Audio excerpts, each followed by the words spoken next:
Voici un Père Noël qui verse de l'eau sur la tête d'une première jeune fille, et sa tenue qu'elle avait portée se transforme en une tenue de luxe. Tout à coup, un vieil homme dans une maison inachevée observe la scène avec étonnement. Une seconde jeune fille arrive, et il lui verse aussi de l'eau sur la tête. Elle aussi sa tenue s'est transformée également en une tenue de luxe. Le vieil homme, de plus en plus perplexe, continue de regarder. La jeune fille danse et fait signe au Père Noël. Ce dernier appelle une autre personne, qui se transforme leurs vêtements aussi après qu'il lui verse de l'eau sur la tête. Le vieil homme reste figé, réfléchissant, la main sur le menton, à ce qu'il pourrait faire. Pendant ce temps, le Père Noël appelle une autre personne, mais cette fois, c'est un homme. Avec l'eau de son seau, il transforme sa tenue aussi en une tenue de luxe. Il continue de regarder et fait des gestes de la main, de gauche à droite. Un autre homme arrive, et lorsque le Père Noël lui verse de l'eau, sa tenue qu'il avait portée se transforme en une tenue de luxe. Cet homme fait un signe au Père Noël, et le vieil homme décide subitement de partir. En chemin, il regarde derrière lui et se dirige vers le Père Noël avec l'idée de changer lui aussi sa tenue en une tenue de luxe. Le vieux arrive devant le Père Noël, prend un petit récipient pour y mettre de l'eau, puis le tend au Père Noël en lui demandant de lui verser l'eau sur la tête pour que sa tenue transforme aussi. Mais lorsque le Père Noël verse l'eau sur sa tête, son vêtement devient celui d'un fou, ses habits sont déchirés et en lambeaux. Furieux, le vieux décide de pourchasser le Père Noël.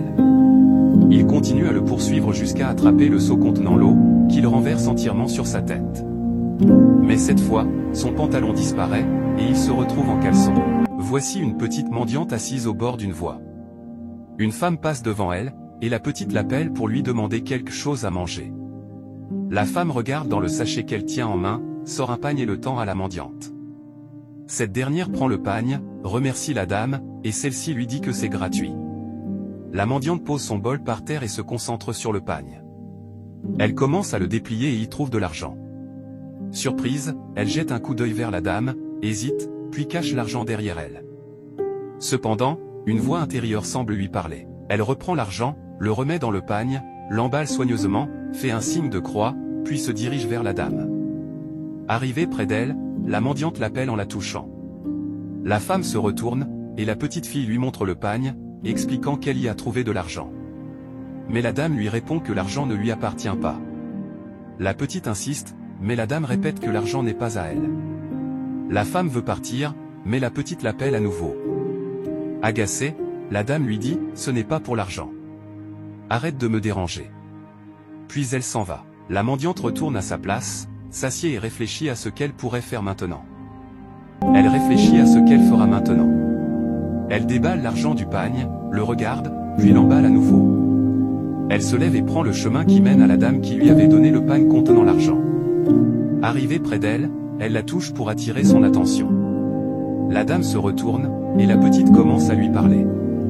Elle lui dit qu'elle ne peut pas accepter l'argent qu'elle lui a remis. La dame se met à rire et lui répond que l'argent est pour elle. Elle explique qu'elle voulait simplement voir sa réaction face à cette somme. La dame ajoute qu'elle a apprécié son honnêteté et que c'est une belle qualité. Elle tend la main, et la petite lui remet l'argent. La dame la remercie chaleureusement, détache l'argent, et lui donne une partie de l'argent. La petite s'agenouille pour la remercier, mais la dame lui demande de se relever. Elle lui pose ensuite une question, où sont tes parents?